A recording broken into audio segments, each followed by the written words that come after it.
Muy buenos días, mis amados. Dios les bendiga. El video que acabamos de ver habla acerca de la persecución a nuestros hermanos en Cristo en diferentes lugares del mundo. Usted y yo tenemos una silla cómoda donde sentarnos en esta mañana y tenemos libertad de compartir el Evangelio. Noviembre es el mes de oración por la iglesia perseguida. Si usted no sabía, alrededor del mundo hay mucho cristiano que padece no porque le digan aleluya o pandereto, que padece no porque le digan que es evangélico. Ustedes se dieron cuenta que a nuestros hermanos los queman vivos, ¿no? Y a nuestros hermanos los están crucificando en Sudán, en Nigeria, en Eritrea, en China, en Laos, en Vietnam. Así que yo le invito para que usted y yo levantemos una oración en esta mañana por nuestros hermanos de la iglesia perseguida. Tal vez usted viene buscando un milagro de parte de Dios y ellos lo único que piden es valor para no negar a Cristo en un momento en el cual lleguen los musulmanes o llegue alguna fuerza revolucionaria a matarlos por causa del evangelio de Cristo. Muchos no vinieron hoy porque se sintieron de pronto con frío, porque tenían asuntos más importantes que hacer. Ellos colocan a Cristo por delante de todo en sus vidas, hasta el punto de pagar con su vida por la causa del evangelio de Cristo. ¿Qué tal si usted cierra sus ojitos por un momento? Señor Dios Todopoderoso, Padre, en esta mañana en el nombre de Cristo Jesús, Señor, venimos delante de ti a pedirte, Señor, por nuestros hermanos que sufren persecución por causa de tu nombre y de tu evangelio, Señor. Mira a nuestros hermanos, los que son, Señor, desplazados, los que están siendo atacados, los que están siendo, Señor, asesinados por causa de tu nombre. Ellos son los verdaderos héroes, Señor, aquellos que dan sus vidas para no negar su fe en ti, poderoso Dios. Señor, aquellos que entregan todo y te ponen a ti en primer lugar, bendito Rey. Ellos no son predicadores famosos, son hombres y mujeres que simplemente han creído en ti, Señor, y que esperan la corona de gloria que tú tienes para ellos. Ellos son los verdaderos héroes de la fe, Señor. Oramos a ti por la iglesia perseguida en China, en Laos, en Vietnam, en Indonesia, en Camboya. Señor, oramos a ti por la iglesia perseguida en el África, en Egipto, en Sudán, en República del Congo, en Eritrea, en Nigeria. Bendito Rey, que seas tú, Señor, llevándoles aliento, llevando alivio sobre ellos, poderoso Rey, Señor.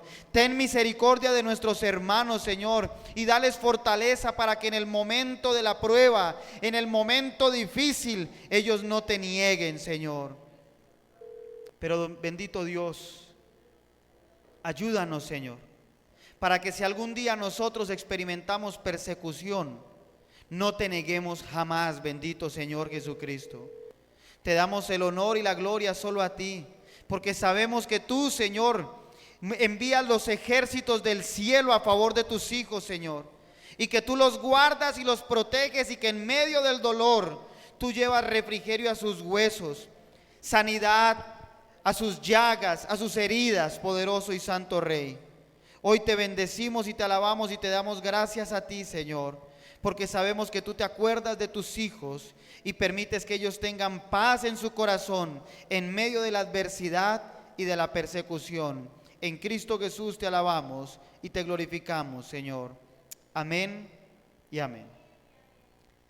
Quiero invitarle para que reflexionemos por un momento. ¿Qué hace que un cristiano sea mejor que otro? ¿Qué hace que un cristiano pueda ser llamado más excelente que otro? Cuando uno ve las imágenes de la iglesia perseguida, donde no tienen templos, el único templo que tienen para adorar es su cuerpo, con eso basta. Donde no tienen sillas cómodas, donde por causa del evangelio de Cristo son perseguidos, y muchos los ven y dicen, es que les falta fe. Es que no confían en Dios, por eso Dios los abandona. Acaban de matar 130 personas en Francia y la gente dice, eso es castigo de Dios por haber abandonado a Dios. El mundo está viviendo guerras y rumores de guerras. Cristo está a las puertas, Cristo viene y la gente está de feria. Dios tenga misericordia. Porque cuando nosotros nos preocupamos por qué vamos a comer ahorita después del culto, muchos de ellos están escondidos por causa del Evangelio de Cristo. ¿Qué hace que un cristiano sea mejor que otro? ¿Qué hace en el mundo en que nos encontramos que una persona sea llamada buena o mala? Nosotros encontramos en este mundo gente de buena voluntad, tipos buena gente, gente que por sus actos decimos que son unos bacanes, decimos aquí en Colombia. Ese tipo es un bacán, por no decir otras expresiones que utilizamos folclóricamente en nuestra nación, para decir que un tipo es buena gente. Un bacán porque de pronto le da pan a un mendigo o ayuda llevando un mercado a una familia que está en necesidad. Pero existen otras personas que realizan actos descrestantes y entonces decimos que esos son los que la sacan del estadio. Son gente fuera de serie. Están dispuestos a donar una semana de su salario para ayudar a alguien que lo necesita. Ustedes vieron que el alcalde electo de Bucaramanga, el ingeniero Rodolfo, ya dijo que su salario se lo va a donar a una fundación. No necesita dinero. Entonces uno diría, oh, eso es mucho tipazo, ¿sí o no? Su dinero se lo va a dar a una fundación. O gente que siembra una semana de trabajo. En la iglesia de Santa Cecilia de la Alianza, en Bogotá, de donde es la pastora Lucy, que estuvo compartiendo con nosotros, los chicos con los que estuvimos haciendo misiones en Coromoro ahorita en el último viaje. Allá fueron un grupo de 7 gringos que sembraron un mes sus vacaciones completas para construirle una casa a una mujer que no era ni miembro de la iglesia. Le construyeron una casa, los gringos llevaron el dinero, compraron los materiales en Bogotá, construyeron una casa prefabricada. Les voy a mostrar el video la otra semana para que no digan que el pastor es un mentiroso. Los gringos vinieron sembrando un mes de sus vidas. Entonces uno dice, uy, esos manes sí es que realmente la sacaron del estadio, ¿cierto? Claro, es que ellos son misioneros, nosotros no. ¿Qué hace que un cristiano sea mejor que otro? Algunos ayudan dando hospedaje en sus casas. ¿Cuántos han hospedado a individuos que ni conocen? Es cuando nosotros brindamos hospedaje, y entonces ya uno sabe en la iglesia, ¿no? Que llegó fulanito, ¿dónde lo hospedamos? ¿Cuántos están dispuestos a abrir las casas para hospedar a un mendigo? Para hospedar a alguien que no tiene techo. Y entonces el día que hospeda a alguien toca darle un premio, porque esperamos reconocimiento, ¿cierto? Nuestros hermanos de la iglesia perseguida no esperan reconocimiento. Si tienen que acostarse 30 en una piecita donde sepan que pueden estar a salvo, ahí se acuestan. Ahora, hay otros que hoy en día están de moda, son los que salvan los animales, los ambientalistas. Entonces se encadenan a un árbol para que no corten el árbol, pero están a favor del aborto. Que no maten a los toros porque qué vaina tan bellaca y qué cosa tan traída de los cabellos, eso ya no se hace. Que no maten a los toros, pero apoyamos el matrimonio entre homosexuales, ¿sí? Entonces, hay gente que la saca del estadio. Ustedes conocen la fundación Greenpeace o Paz Verde en español, ¿sí? Son unos ecologistas, ambientalistas, son unos activistas que están a favor del medio ambiente. Entonces ellos van y se ponen enfrente de los barcos en alta mar, los que están sacrificando ballenas y tiburones. Y esos son los que la sacan fuera de serie hoy en día. ¿Dónde están los cristianos fuera de serie? ¿Dónde están esos que están dispuestos a dar su vida por el prójimo? ¿Qué hace que un cristiano sea mejor que otro, mis amados hermanos? Mira a la persona que tiene a su lado y dele una sonrisa, por favor. Me tienen preocupado ustedes. Lo estoy viendo con cara. Yo no vine a asustarlos, yo vine a hablar de la realidad de lo que están viviendo nuestros hermanos al otro lado del mundo. Y aquí la gente pensando en irse de carnaval. ¿Vamos a comer llanera? ¿O vamos a comer sancocho? Y al otro lado nuestros hermanos pasan días sin comer. porque están siendo perseguidos. Los refugiados sirios.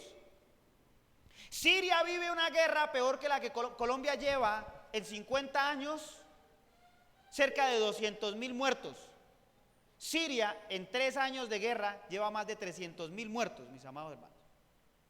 Cuando usted ve las imágenes de Siria, los muchachos no pueden diferenciar entre un juego de Xbox, de esos donde se dan plomo y destruyen la ciudad, y lo que está sucediendo en Siria. Pero como no estamos allá, no nos duele. Ahorita sucedieron los atentados de París y entonces todos colocaron la banderita de Francia allá en su perfil de Facebook. Qué desgracia tan grande que tenga que suceder algo de eso para que sintamos compasión por los demás. Yo no tengo que colocar la banderita de Francia en mi perfil de Facebook, porque mis amados hermanos, aquí en Colombia matan gente todos los días. Y entonces, ¿dónde estamos nosotros? A nuestros hermanos en Cristo los están quemando vivos, los están crucificando, los están encarcelando. Lo mínimo que hacen es encarcelarlos. Muchos de ellos dirían como Pablo: gloria a Dios, en medio de la prisión alaban y glorifican al Señor porque están con vida.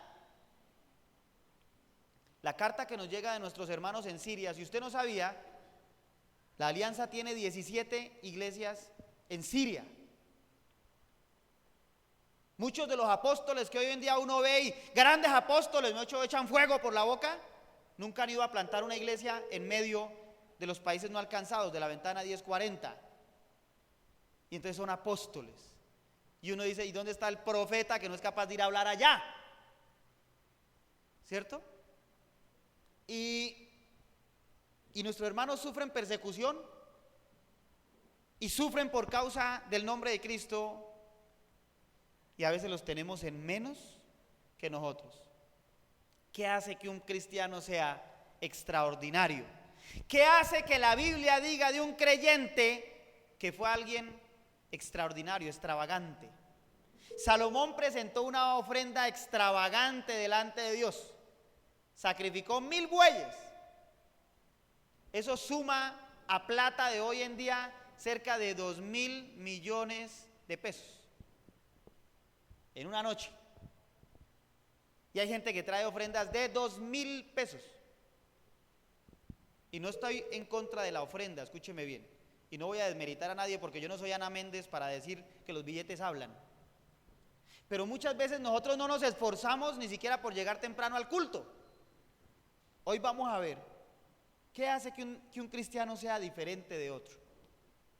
En la Biblia encontramos un ejemplo claro y vamos a estudiarlo en esta mañana. ¿Cómo podríamos llamar a alguien que es más que todos los demás? O sea, ese tipo sí la sacó del estadio, pero 10 veces, todos los días es mejor que los demás. Que por sus obras nosotros podamos decir: no, es que ese man sí, Sor Teresa de Calcuta es una pobre niña al lado de ese tipo. Que siempre está dispuesto a dar más que todos. Vamos a hablar de un hombre llamado Abel. ¿Cuántos han escuchado hablar de Abel? Y vamos a hablar de un hombre llamado Caín. ¿Cuántos han escuchado? Uy, no nombres. Nombrar a Caín es como nombrar a Belcebú. La gente ya le tiene miedo. ¿Cuánto le pondrían a su hijo Caín? Caín Mauricio. ¿Ninguno?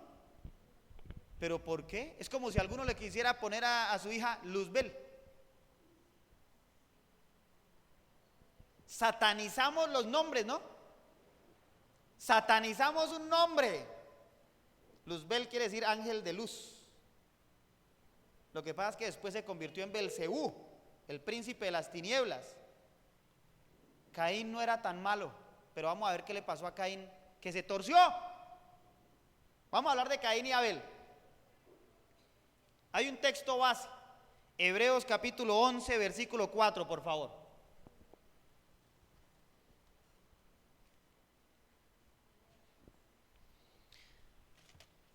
Hebreos 11, versículo 4. Mira al que tiene a su lado y dele otra sonrisa, por favor. Es que los veo como preocupados.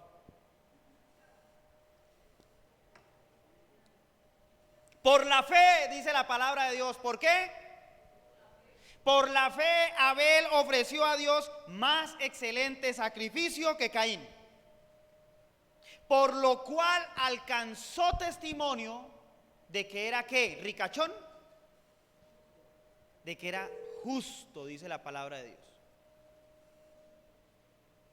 Dando Dios testimonio de sus ofrendas, y muerto aún habla por ella.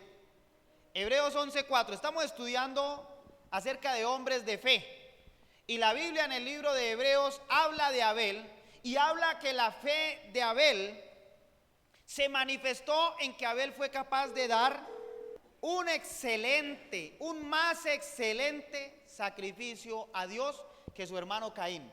Vamos a ver dos tipos de cristianos en esta mañana: el cristiano sensual y el cristiano de convicción. Apunte los que toman apunte.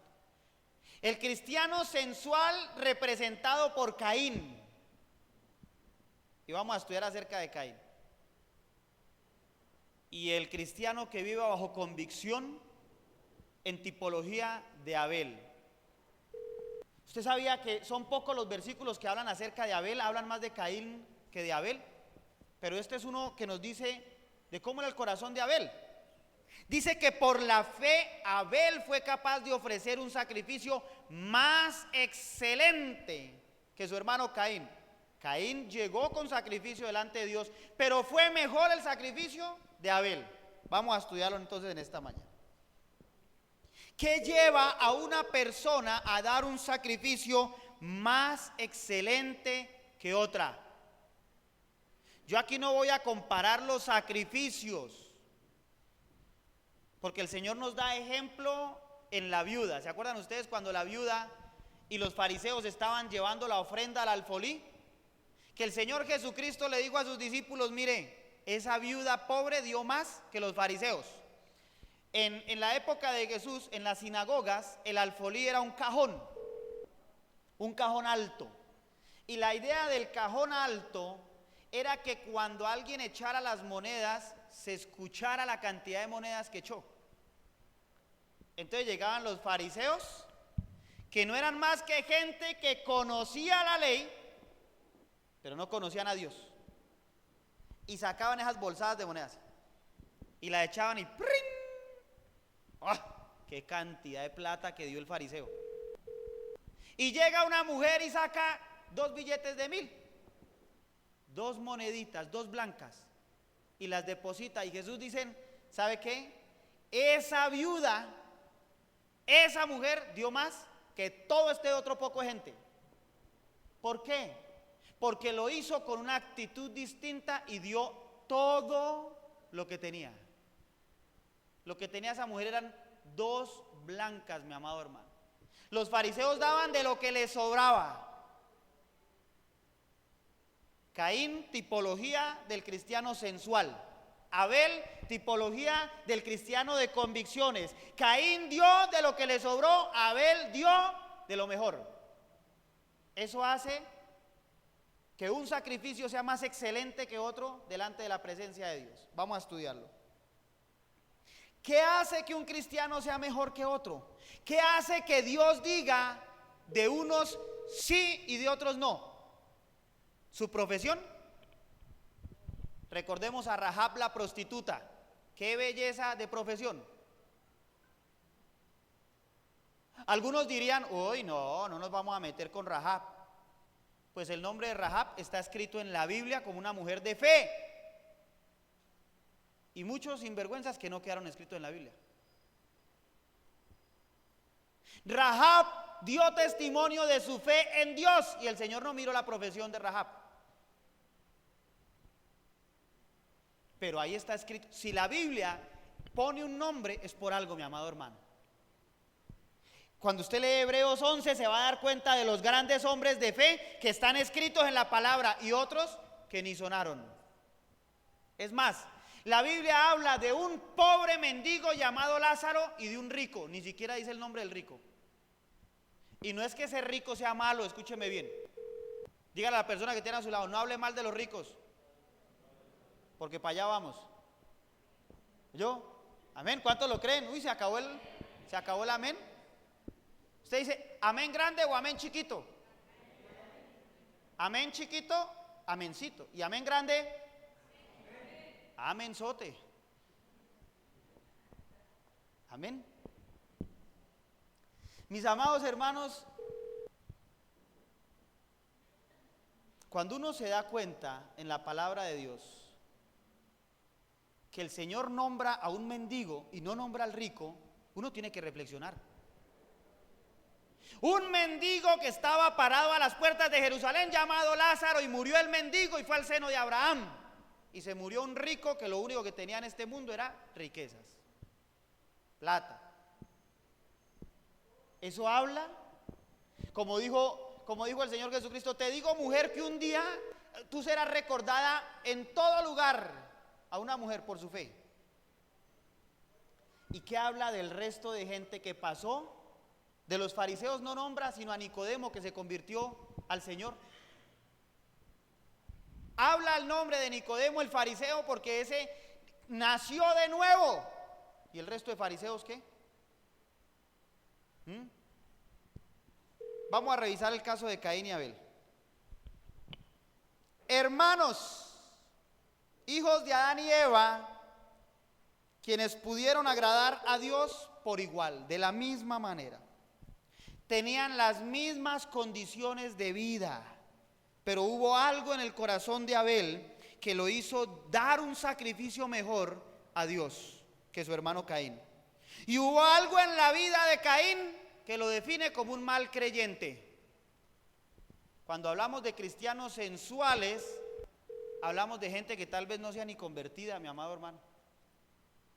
¿Sabe usted que la iglesia está llena de gente que no se ha convertido a Cristo? Asistentes o cristianos nominales, como lo llamamos en misiones. Cristianos nominales no son los cristianos de nómina, pero pareciera. Esos de que uno ya sabe dónde es que se sientan y, uy, faltó el hermano fulano porque es que la silla estaba vacía. Faltó el hermano. Ya uno sabe dónde se acomoda cada uno. Por eso es que a mí me gusta cada 3 o 4 meses voltearle las sillas. Y hay gente que gime: ¿dónde andará mi silla? Porque ya están acostumbrados. Cristianos nominales, de nómina. Cristianos sensuales. Pero hay cristianos de convicciones como Abel. Cristianos que realmente su nombre está escrito en el libro de la vida. Vamos a revisar algunas condiciones y circunstancias que rodearon a Caín y Abel y que rodean a cualquier creyente como nosotros. No vamos a hablar de estrato cristiano, porque hay unos cristianos mejores que otros en algunas iglesias. Cuando el Señor dijo: no prefieran las primeras sillas, claro que aquí se les va la mano, ¿no? Todos se sientan atrás. Y yo acomodo estas sillas para que ustedes se sienten adelante. Pero el Señor habla del corazón, del orgullo. No quiera ser levantado por los hombres, mis amados hermanos, que el que levanta es Dios y a su tiempo. Eso nos lo enseñó en Mateo capítulo 6, allá hablando de la oración. Entra en tu aposento, que Dios que ve en lo privado te recompensará en público. Eso habla de un excelente cristiano. El cristianismo no tiene estratos, mis amados hermanos. Simplemente yo quiero que analicemos por un momento el tipo de cristianos que somos. ¿Soy un excelente cristiano o soy un mal cristiano? Y yo no quiero ser fuerte en esta mañana porque la verdad quiero levantarles el ánimo. Pero cuando uno habla de ser un mal cristiano, habla de que no somos cristianos. O somos o no somos, dice la palabra de Dios. O frío o caliente, pero tibio no. Eso dice el Señor en Apocalipsis. ¿Sabe por qué? Porque a los tibios, ¿qué hace el Señor? Los vomita de su boca. Caín y Abel son prototipo o tipología de los distintos cristianos que encontramos hoy en día en las congregaciones. El entorno familiar de Caín y Abel. Génesis capítulo 4, por favor. En Génesis capítulo 4, en los primeros versículos, vamos a encontrar la definición de familia que tenían Caín y Abel. Dice la palabra de Dios: conoció Adán a su mujer, la cual concibió y dio a luz a Caín, y dijo: por voluntad de Jehová he adquirido varón. En primer lugar, nacieron en una familia con temor de Dios. Cuando la Biblia dice que el varón conoció a la mujer, es que tuvieron relaciones sexuales. El sexo no es pecado. Lo que es pecado es el adulterio, la fornicación, la lujuria, la lascivia, la inmoralidad sexual. Pero el sexo lo puso Dios, ¿para qué? Para que el varón y la hembra pudieran disfrutar, tener placer y tener familia. Que pudieran cumplir con lo que el Señor estipuló en Génesis, cuando dijo: vayan, multiplíquense y fructifiquen. Esa palabra multiplicarse habla: tengan descendencia, tengan familia, vaya, poblen esta tierra, hay que poblarla. No vayan a pensar que yo soy un pastor enchapado a la antigua, pero quiero comentarles acerca del plan que tienen los musulmanes para conquistar el mundo. Escúcheme bien, ellos tienen un plan para conquistar el mundo entero. Lo que está pasando en Francia no demora en 2 o 3 años en pasar aquí en Colombia y en Latinoamérica, mi amado hermano. Ya no vamos a tener solo grupos narcoterroristas colocando bombas, sino musulmanes inmolándose en Bogotá. ¿Oyó? ¡Ah! Santísima Biblia, guárdanos, Señor. Pues mi amado hermano, no se sorprenda, porque ellos tienen un plan para conquistar Occidente. Dentro del plan de los musulmanes está matar 800 impíos de Occidente, 800 millones de impíos de Occidente. ¿Sabe cuánto es eso? Todo el continente americano. Quieren acabar con los que no son musulmanes. Es hora de que que empecemos a orar, mis amados hermanos. Si usted no quiere atravesar por persecución, porque esa gente se la toma en serio. ¿Qué sucede con los musulmanes? Que ellos tienen dentro de su proyecto poblar la tierra con solo musulmanes. Por eso los musulmanes se están multiplicando como ninguna otra nación, como ninguna otra etnia. Los musulmanes tienen 10, 12 y 15 hijos porque necesitan poblar la tierra de musulmanes. Y nosotros los cristianos de a uno, porque es que es difícil mantener 2. ¿Estamos entendiendo cómo el diablo se nos metió? ¿Cuándo el diablo acabó con la fe de la familia cristiana? Si es que nosotros nos damos cuenta que los abuelos de antes tenían 12 y 14 hijos y todos salían adelante. Hoy en día 1 y no más, pare de contar.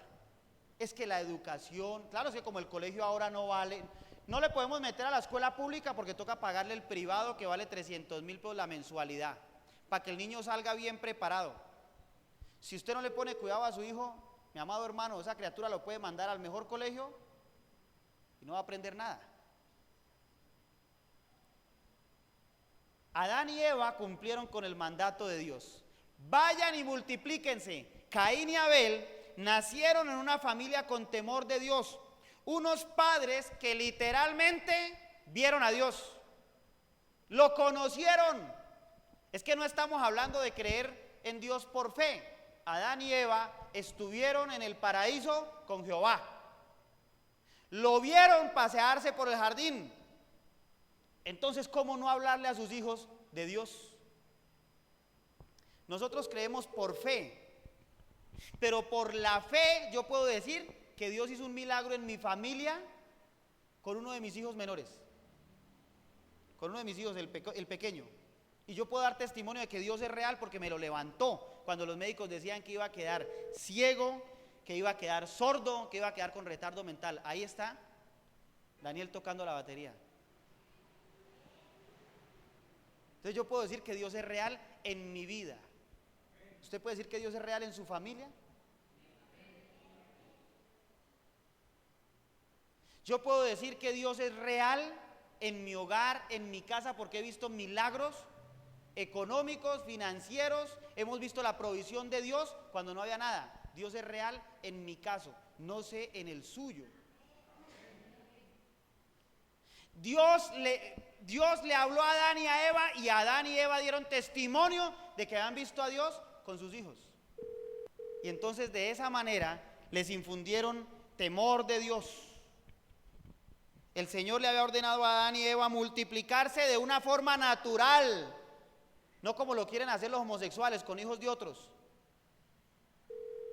Si quieren hijos, que los tengan entre ellos, a ver si son capaces un varón y otro varón de tener un bebé, de embarazarse. De forma natural, Dios concibió la relación de pareja, hombre y mujer, y de manera natural tener hijos. Ahora, de esta unión nació el primer hijo, Caín. El nombre de Caín significa posesión, apúntelo bien y téngalo bien en cuenta, mi amado hermano. ¿Dónde están los primogénitos de cada familia? Los primeros, muy bien. Préstenme mucha atención a lo que les voy a decir, porque quiero aclararles algunas cosas. El primer hijo de Adán y Eva, su nombre significa posesión, el que adquirió. Su nombre indica el gran amor que Adán y Eva sintieron por ese bebé cuando nació de la manera natural. Adán había sido hecho del polvo de la tierra. Eva había sido sacada de la costilla de Adán, pero Caín era el primero por parto natural. Y entonces Eva y Adán, ¿cuál médico recibió a Caín? Adán. Adán vio a su mujer parir a su primer hijo, a su primogénito. Y entonces los dos se gozaron en el Señor. Se sentían orgullosos de ese hijo que Dios les había dado. Y por eso Adán se esforzó por criar a Caín bajo el temor de Dios y por darle lo mejor. En esa época no había iPad, no había Xbox, no había ni Facebook, ni computador, ni internet. ¿Qué hacía Adán con Caín? Llevarlo a todo lugar donde iba. Fue tanto lo que amó Adán a Caín que su hijo, Caín, tuvo la misma profesión del papá. Usted se va a dar cuenta que la profesión de Caín, ¿cuál fue? Agricultor, labrador. ¿Cuál era la profesión de Adán? ¿Pastor de ovejas? No, era labrador, era agricultor. Para donde iba Caín, para donde iba Adán, iba Caín. Y entonces Caín sacaba pecho, Abel sacaba pecho y lo llamaba: posesión mía, ven. Eso es lo que significa Caín. Hijo amado, ven. Se sentían orgullosos de esa criatura que Dios les había dado. Su primogénito. ¿Quién más les hacía compañía? Estaban ellos tres sobre la tierra. Ahora, Caín creció junto a su padre, aprendió el oficio de agricultor. Adán se sentiría contento de que su hijo siguiera sus pasos. Lo más posible es que Caín hubiese cautivado la atención de sus padres, de tal manera que era el consentido de la casa y todo era para Caín hasta que nació Abel. Por eso les dije, mírenme los primogénitos. Todo iba bien para Caín hasta que nació Abel. El versículo 2 del capítulo 4 de Génesis es clave para entender esto. Después dio a luz a su hermano Abel, y Abel fue pastor de ovejas y Caín fue labrador de tierra. ¿Por qué nombra la Biblia primero a Abel que a Caín? Si Abel era el segundo, no el primero.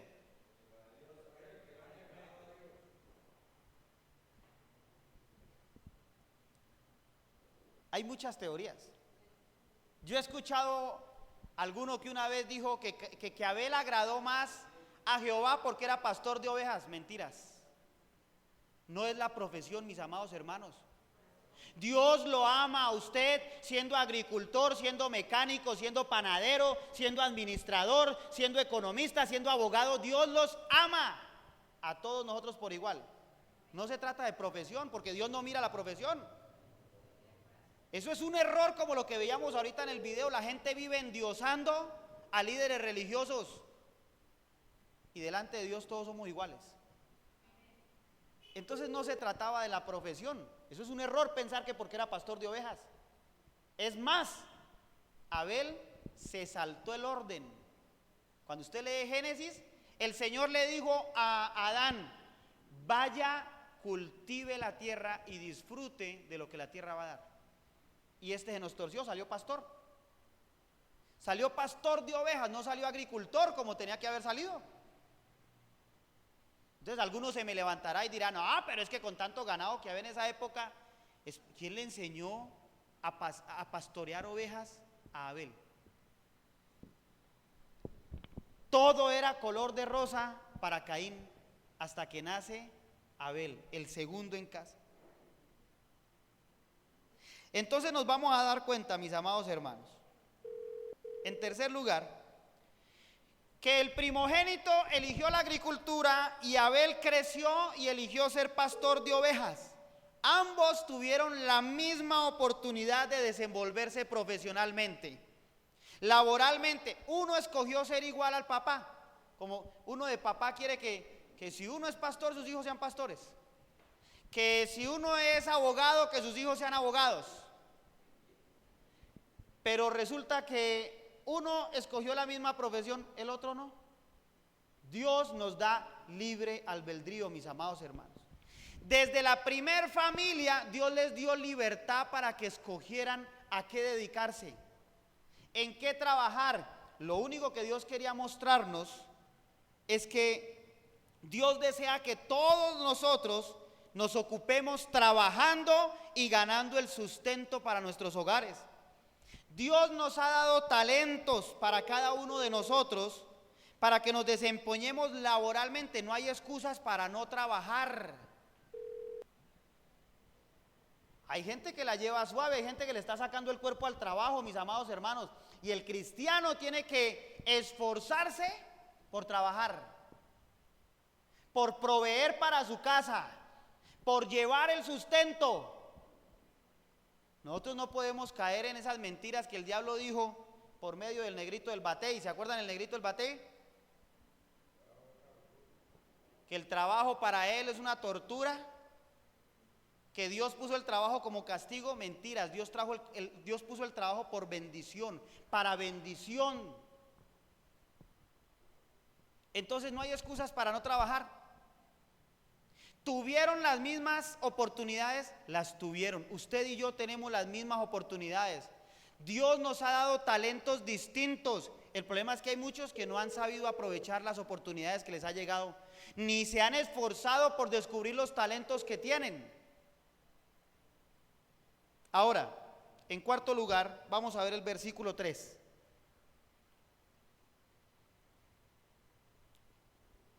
Hay algo que sucede en la familia de Adán y Eva. Dice el versículo 3: y aconteció andando el tiempo que Caín trajo del fruto de la tierra una ofrenda a Jehová. Pilas con esto. Pasado el tiempo, cuando Caín y Abel ya estaban grandecitos, dice que Caín trajo una ofrenda al Señor. Adán y Eva les habían enseñado a Caín y Abel acerca de Dios. Adán y Eva habían aprendido a adorar a Dios en el jardín del Edén. Muchos piensan que Adán y Eva se la pasaban en la playa todo el día, pelando cocos y tomando agua de coco. Pues no, mis amados hermanos. En el jardín del Edén, Adán tenía trabajo, Eva tenía obligaciones. En el jardín del Edén, Adán y Eva adoraban a Dios, glorificaban a Dios, no por el hecho de estar en el jardín, sino por el hecho de que Dios estaba presente. La presencia de Dios se sentía, se manifestaba, y ellos adoraban a Dios. Entonces Adán y Eva le enseñan a sus hijos a levantar altar de adoración al Señor.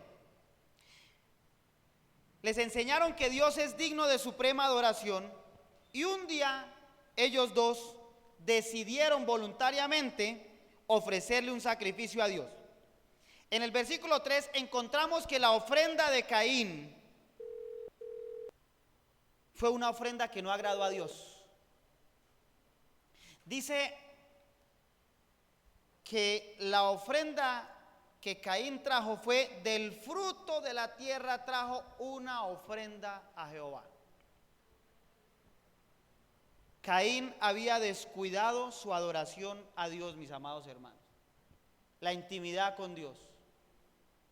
Aquí empezamos a tener diferencias entre un cristiano sensual y un cristiano que vive bajo convicciones. El cristiano sensual ha descuidado la adoración al Rey de Reyes y Señor de Señores. Cójanse en duro de esos asientos.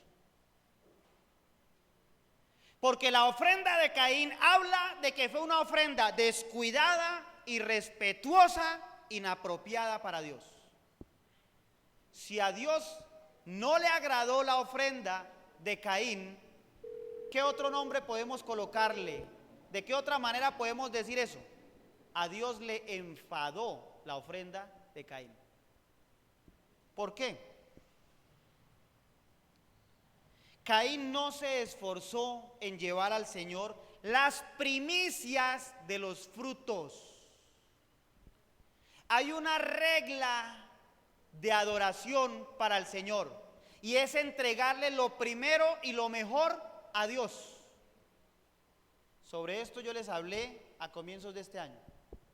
Dios demanda de nosotros el primer lugar en todo. Y la Biblia no dice que los tomates que Caín le llevó al Señor estaban pichos. La Biblia dice que la ofrenda fue una ofrenda común y corriente. Esto habla de que Caín no se esfuerza por llevar lo mejor de su cosecha. No tomó el tiempo necesario para escoger lo mejor y presentarlo de la manera apropiada para Dios. Lamentablemente esa es la actitud de muchos creyentes hoy en día, en la iglesia. No estoy hablando de los de afuera, porque los de afuera no conocen a Dios. Estamos hablando de los cristianos de hoy en día. Hoy en día hay mucho cristiano que busca la bendición, pero han descuidado por completo su intimidad con Dios, su relación con el Señor. No se acercan a Dios de la manera adecuada. Da lo mismo ir al culto que no ir. Escúcheme bien. Da lo mismo ir o no ir. Eso habla de un cristiano sensual. Para mí, el día de alabanza y de adoración al Señor, sea el domingo, o sea el sábado, o sea el viernes, o el jueves, o el miércoles, de acuerdo al contexto social donde usted se envuelva, porque por ejemplo, en la Macarena, donde mi amigo pastor John Alexander Gualteros, allá el culto grande es el jueves porque la gente descansa el jueves. Entonces no se reúnen los domingos como nosotros lo hacemos, sino los jueves, porque es el día de descanso. Pero mis amados hermanos, no importa el día, lo que importa es la actitud que usted pone para buscar de Dios. Cuando uno llega al templo, se me hizo tarde, usted hubiera visto. Mi hermano, ya tenemos más de 25 años, ¿cierto? O lo mandamos a prestar servicio al ejército. Para que no, si en la iglesia no nos enseñaron a ser disciplinados, va a tocar mandarlo a prestar servicio. Usted sabía que la iglesia es como un ejército, ¿no? Eso dice Pablo. Estamos militando ahora en los ejércitos celestiales. Ahora pertenecemos al pueblo del Señor. Necesitamos disciplina. ¿Cuántas veces nos han dicho, esfuérzate y sé valiente? Eso requiere disciplina, mi amado hermano. Somos disciplinados para ponernos la pinta, para irnos de rumba. Y hay de que llegue tarde al cine. Usted compra una boleta de cine y usted no lo compra a las 7:30 por si la función arranca a las 7. Entonces, la actitud con la cual nosotros llegamos al culto, a adorar a Dios, habla mucho del tipo de ofrenda que estamos llevando. Ahora, ¿da lo mismo ayunar o no? ¿Cómo andamos de ayuno, mis amados? ¿Hace cuánto que su merced no le baja las grasas? ¿Hace cuánto que no va a la presencia de Dios 2, 3, 4, 5 días y ayuna delante del Señor? Hay cristianos que piensan que ya no hay necesidad de ayunar. Dios tenga misericordia de ellos, porque muchos quieren bendición, pero no quieren ni una gota de esfuerzo. O si no, los apóstoles no ayunarían ni orarían. O si no, Jesús no hubiera ayunado. No, es que como Jesús ayunó 40 días, ya ayunó por él y por mí.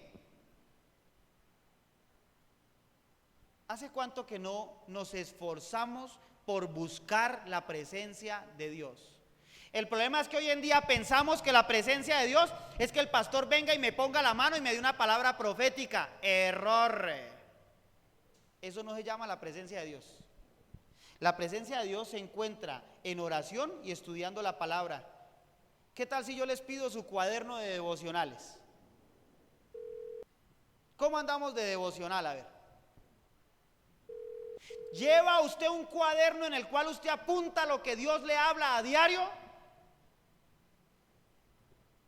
¿O usted simplemente es de esos que coge la Biblia y a ver, pan, a ver qué dice el Señor? Y te levantaré y te haré una nación grande. Gloria a Dios, qué palabrota. Pero donde Dios le diga, deja de adulterar, de fornicar, no, Dios reprenda al diablo. ¿Da lo mismo orar o no? Tenemos cultos de oración los viernes por la noche y hay gente que me ha dicho es que nosotros en la casa nos acostamos a las 8:30. Después no vengan a pedirle a nuestro Dios que haga un milagro en sus vidas si no nos esforzamos por buscar la presencia de Dios. Dios demanda fe y obediencia. Hay una causa por la cual la gente no ve la gloria de Dios en su vida. Hay gente que tiene fe para recibir un milagro, pero no es obediente y Dios no derrama sus bendiciones, no las bota al piso, no las echa a la caneca.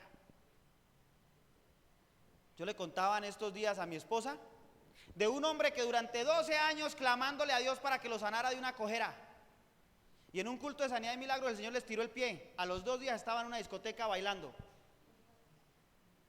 ¿Para qué ser sano si el alma se va a perder? Fe sin obediencia es un suicidio, mi amado hermano. Eso es suicidio espiritual. Usted puede tener fe para mover las montañas, pero si no es obediente para buscar la presencia de Dios, apague y vámonos. Mejor que Dios no haga milagros. Dice la Biblia que sin fe es imposible agradar a Dios. Pero también dice la Biblia que demanda Dios de nosotros: sacrificios, obediencia, mi amado hermano.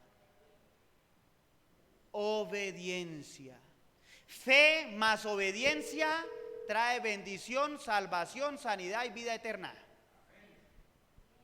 Fe sin obediencia trae milagros y usted puede ver llover milagros todos los días, pero también esos mismos que recibieron un milagro irse para el infierno si quieren. Entonces, ¿de qué sirve traer a la iglesia una ofrenda con fe si no somos obedientes? La Biblia es muy clara cuando habla acerca de las ofrendas y los diezmos y las primicias. Escúcheme bien. Cuando la Biblia habla acerca de los diezmos, habla acerca de un principio de bendición. Oiga, yo hablo de diezmo y todos miran para otro lado, mire. Hay gente que quiere que Dios les prospere económica. Señor, dame un carro. Y el Señor dice, miremos a ver cómo andamos de diezmos. Señor, la casa. Miremos cómo vamos en ofrendas y diezmos. ¿Cuándo fue la última vez que diezmó? Y no le estoy diciendo que cuándo fue la última vez que diezmó, a ver si de pronto diezma otra vez. No, le estoy diciendo que el Señor ya estipuló cómo se financia la iglesia. Escúcheme bien. Porque muchos piensan que es que los diezmos son para que el pastor se los robe. A mí me dicen ladrón todos los días, pero nadie me ha podido comprobar que me he robado un peso ni me han metido a la cárcel. ¿Oyó? Entonces yo ya estoy como acostumbrado, mi amado hermano. Pero una cosa sí les digo, que cuando la gente se queja, ay, pero es que no hay trabajo, ay, pero es que una cosa, ay, pero es que la otra, pastor, yo he orado y he ayunado. Ala, venga, miramos el libro de los diezmos. Pero no ha diezmado. O sea, yo tengo la fe para que Dios me prospere, pero no soy obediente a la palabra de Dios. Cuando Dios dijo, vayan y hagan discípulos, ¿cómo cree que tenemos que ir a hacer los discípulos? Tenemos que ofrendar para mandar los misioneros. Tenemos que diezmar para construir clínicas, edificios, todo eso. O si no, por eso es que llegan los apóstoles de la prosperidad y los ponen a hacer un pacto y ahí sí vamos todos. Porque es que es más fácil hacer un pacto de 500,000 y no diezmar todas las semanas o todos los meses, traer mi diezmo en obediencia al Señor. ¿Estamos entendiendo? Fe sin obediencia es un suicidio. Así que si usted está pasando por problemas económicos, revise el libro de los diezmos. No nos quejemos delante de Dios. Señor, ayúdame con lo del mercado. Yo no saqué el diezmo este mes. Señor, dejemos así, el otro mes miramos. Fe sin obediencia. Ahora, en la iglesia de hoy encontramos adoradores en la carne y de mentiras. La Biblia habla en Juan capítulo 4 versículo 23, dice: llegará el momento, estoy leyendo la versión PDT, en efecto ya ha llegado, en que los verdaderos adoradores adorarán al Padre en espíritu y en verdad. El Padre está buscando gente que lo adore así. Cuando el Señor habla de que está buscando adoradores en espíritu y en verdad, es que hay adoradores en la carne y de mentiras. ¿Yo? ¿Cómo adoró Satanás al Señor? Hipócritamente. De la misma manera el Señor dice, ¿saben qué? El hueco que dejó Satanás con la tercer parte de los ángeles arriba en el cielo, yo necesito llenarlo, pero con gente sincera en su corazón. Gente que se esfuerce por buscar la presencia de Dios. Ahora, la ofrenda de Abel es descrita por el Señor en Hebreos 11:4. Y la ofrenda de Abel fue considerada más excelente que la de su hermano Caín. O sea, Caín llevó una ofrenda buena, no llevó lo mejor. Abel llevó una ofrenda excelente, diga conmigo excelente. Dios está a favor de la excelencia. Puede que usted no tenga pantalón nuevo y camisa nueva, pero métale jabón, mi amado hermano. Echémosle una lavadita. Puede que usted no estrene zapatos hace 3 años, pero métale betún. Seamos excelentes. Eso demuestra del tipo de cristiano que somos. Si a mí me da la misma venir en bermudas a la iglesia que ir a la piscina, hombre, yo no soy legalista, pero algo sí le digo. Nosotros necesitamos esforzarnos por agradar a Dios hasta en nuestra manera de vestir. Esa moda de los pantalones descaderados para los hombres, Dios tenga misericordia, mire, esto se llama cinturón, ¿oyeron? Y eso es para atalajarse bien los pantalones. Pero hoy en día uno los ve. Cantinflas inventó esa moda, ¿oyó? O peor aún, ¿han visto ustedes esos jóvenes que se hacen expansiones? Que se abren esos oídos y se los ponen así grandotote el lóbulo del oído, que se ponen piercing. Mis amados hermanos, ¿sabe quién se inventó eso? Les voy a traer una foto de los aborígenes en el África. Y hablamos mal de los indígenas y para allá van. Se necesita fe, mis amados hermanos, como la de Abel. La fe de Abel quedó plasmada en la Biblia como testimonio de su actitud. Lo importante no fue el valor de la ofrenda. Lo importante fue la actitud de Abel. Fe y obediencia buscando agradar a Dios. Y adivina a quién más. A sus papás. Abel buscaba agradar a Dios, pero también a sus padres. Hombre, mi papá me enseñó que lo mejor debo dárselo a Dios. Voy a darle lo mejor a Dios. Este tipo de creyentes que busca al Señor, valiente, esforzado y de fe, es el creyente que vive bajo convicciones profundas. Se necesita fe para dar lo mejor, lo excelente, y creer que Dios bendecirá y multiplicará la ofrenda dada. Se necesita fe para dejar de lado las actividades y correr a buscar la presencia de Dios. ¿Usted cree que se necesita fe para eso o no? Señor, es que si cierro el negocio el domingo,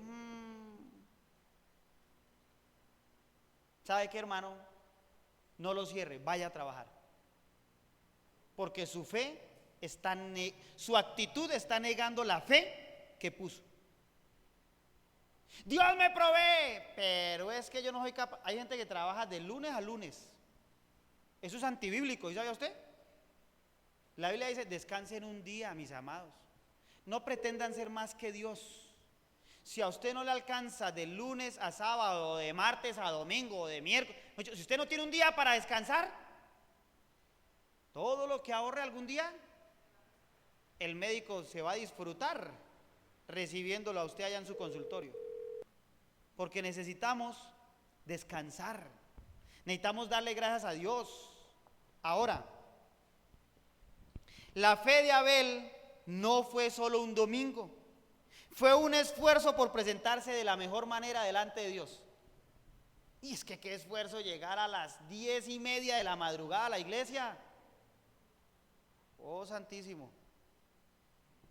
El pecado de Caín está en el versículo 5 y 6. Voy a terminar. Dice la Biblia, pero no miró con agrado a Caín y a la ofrenda suya, y se ensañó Caín en gran manera y decayó su semblante. Oh, entonces Jehová dijo a Caín, ¿por qué te has ensañado y por qué ha decaído tu semblante? La fe, la obediencia y la ofrenda de Abel hicieron que Caín sintiera envidia. Mis amados hermanos, el cristiano sensual, el cristiano emocionalista tipo Caín, siente envidia de que sus hermanos prosperen. Oye, pilas con esto. La palabra envidia en el original en judío significa quemadura. Y no significa el quemadura, no. Quemadura, que se quema. ¿Sabe por qué? Los judíos decían que la envidia se reflejaba en el rostro y en la actitud. Que cuando una persona estaba envidiosa, se ponía roja y colorada de la piedra que le daba a que otro prosperara. Y la envidia se castigaba igual que la murmuración, igual que el homicidio y el asesinato. Entonces, muchos se sentirán envidiosos de que usted prospere, mi amado hermano, porque son cristianos sensuales. El cristiano de convicciones vive contento con lo que Dios le ha dado para disfrutar. Si usted tiene un sueldo de 3 millones, gloria a Dios. Y disfrútelo con su familia, y disfrútelo con sus hermanos, con sus amigos, disfrútelo. Pero téngalo seguro que no faltará el cristiano sensual que le dé envidia viéndolo estrenar. Y nosotros tenemos que reflexionar sobre eso. A mí me da envidia que el patrón prospere. Ese es un cristiano sensual. Hay gente que trabaja de mala gana y la Biblia dice que todo lo que hagamos, hagámoslo como si fuera para el Señor. Entonces el cristiano sensual siente envidia de los demás. El cristiano bajo convicciones se agrada de que a otros les vaya bien, de que otros prosperen. En Génesis 4, 6, 7, dice, voy a leerle la versión PDT. El Señor le preguntó a Caín, ¿por qué estás enojado y te ves tan triste? Y mira lo que le dice el versículo 7. Si tú haces lo bueno, yo te aceptaré, pero si haces lo malo, entonces el pecado te estará esperando para atacarte. Mis amados hermanos, Dios le dio una oportunidad a Abel de arrepentirse de su envidia y de la ira que se desató en él. Perdón, a Caín. Dios le dijo a Caín, oye, ¿por qué estás tan triste? ¿Por qué estás? ¿Sí ve la misericordia de Dios? Que Dios, viendo aún que Caín era envidioso, le dijo, mira Caín, no te pongas triste porque tu hermano ha traído una mejor ofrenda. ¿Sabes qué? Si tú haces lo bueno delante de mí, yo te aceptaré también. Pero lamentablemente Caín hizo lo de Judas. Le faltó ir a comprar una heredad y colgarse. Caín no se arrepintió. La soberbia de Caín, su envidia por Abel, fue mayor al amor de Dios y la misericordia de Dios. Dios le estaba extendiendo la mano a Caín para que se arrepintiera, pero pudo más la soberbia de Caín. Mire lo que dice después.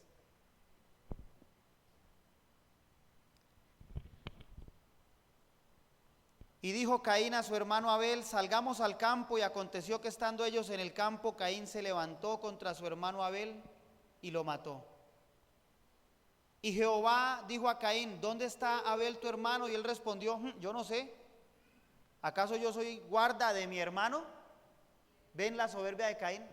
Dios que todo lo ve, y Caín haciéndose el que no sabía después de haber matado a su hermano. En lugar de aprender de su error, Caín se enfureció. Lo que comenzó como una envidia entre hermanos se convirtió en ira. Caín no escuchó a Dios y finalmente mató a su hermano. Llegado el momento de enfrentar a Dios, Caín continuó negando su brutal pecado. El cristiano sensual niega su pecado.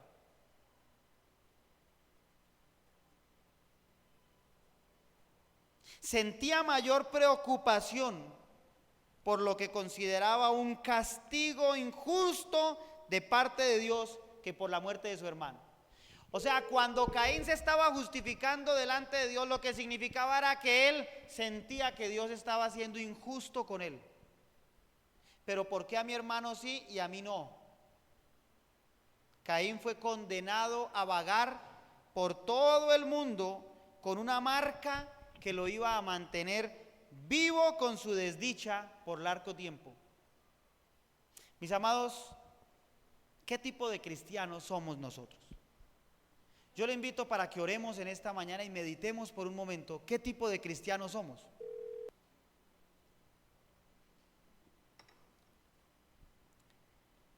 ¿Cómo es nuestra actitud delante del Señor, mi amado hermano? ¿Cómo es su actitud delante de Dios? ¿Cómo es su actitud cuando usted busca la presencia del Señor? Señor, esta mañana te damos gracias por tu palabra, Señor. Bendito Dios, sabemos que tú eres amor, que tú eres fiel, que tú eres Dios poderoso y misericordioso y que estás esperando por cada uno de nosotros. Señor, sabemos que tú deseas que nosotros nos arrepintamos de nuestra mala actitud hasta el día de hoy. Padre, perdónanos si muchas veces no hemos hecho el esfuerzo, Señor, de buscar tu presencia, de orar, de leer la palabra, de interceder por otros, de clamar por otros, Señor. Si no hemos hecho el deber, Señor, de levantarnos un poco más temprano y venir a tu templo y tener un tiempo para adorarte y alabarte como tú te lo mereces, Señor. Señor, perdónanos si hemos dejado que los argumentos del enemigo lleguen hasta nuestro corazón, poderoso Dios, y como Caín estamos negando nuestra mala actitud delante de ti, Señor. Pensamos que las palabras del pastor son simplemente porque el pastor quiere ver la iglesia llena, precioso Dios. Pero sabemos que Satanás ha puesto argumentos en nuestra mente una y otra vez para no sujetarnos a la autoridad, para no obedecer tu palabra, para no obedecer tu voluntad en nuestras vidas, Señor. Padre, perdónanos, porque decimos tener fe, pero no queremos ser obedientes a tu llamado muchas veces. Tu palabra dice que tú oirás nuestra oración hasta que perdonemos a aquel en contra del que tenemos envidia, rabia. Señor, anhelamos tu perdón, anhelamos tu bendición, pero reconocemos que necesitamos perdonar, Señor. Bendito Dios, hoy no me quiero presentar delante de ti con las manos vacías, Señor. Padre, tú conoces cada área de mi vida, cada parte de mi ser, Señor. Tú conoces, bendito Dios, mi entrada y mi salida, y sabes en qué cosas estoy fallando delante de ti, precioso Rey. No volveré a sacar excusas de presentarme con las manos vacías delante de ti. No volveré a sacar excusas, Señor, para llegar temprano al templo, para reunirme en oración, en ayuno, en clamor, para buscar tu rostro, poderoso Dios. Si el trabajo es un impedimento para que yo te alabe y te adore, quítame el trabajo, bendito Rey. Señor, si en medio de mi comodidad he dejado que el enemigo traiga argumentos a mi mente, Señor, incomódame a partir de hoy, bendito Dios. Pero es mejor un día en tu presencia que 1000 años lejos de ti, poderoso Rey. Mi amado hermano, no vengas con las manos vacías delante del Señor. Tu corazón debe estar limpio, tu corazón debe estar puro delante de Dios. Tu corazón debe estar sano delante del Rey de Reyes. Que tu actitud sea la correcta para presentarte delante del Señor. No vengas al templo pensando en lo que dejaste de hacer por venir a escuchar la palabra, porque esa actitud no dejará que tu ofrenda sea aceptable delante de Dios. Dale gracias al Señor por todo lo que te ha dado. Honra al Señor con tus bienes, honra al Señor con tus riquezas, honra al Señor con tu tiempo, honra al Señor con tu profesión, honra al Señor con tu trabajo. Sirve al Señor de todo corazón, alábale al Señor con todo tu ser, exalta al Rey de Reyes con tu boca, con tus manos, con tus pies, con todo tu ser. Que tu actitud sea la de un adorador en espíritu y en verdad. Preséntate delante del Señor con tus primicias, con lo mejor de tus rebaños, con lo mejor de tu tiempo, con lo mejor de tu vida, con lo mejor de tu hogar, con lo mejor de tu economía, con lo mejor de tu familia. Todo lo que tienes hoy y todo lo que somos hoy se lo debemos al Señor. No sientas temor de mirar al Señor. No sientas miedo de acercarte a Él, porque Él está esperando que te acerques a Él. Como Abel, levántate hoy en fe. Trae tu mejor ofrenda delante del Señor. Dile: Señor, mi corazón, mi obediencia a ti es mi mejor ofrenda, poderoso Dios. Amado hermano, tú puedes tener mucha fe para recibir milagros, pero si no eres obediente a la palabra del Señor, será una fe vana, porque la fe sin obras es muerta, dice el Señor.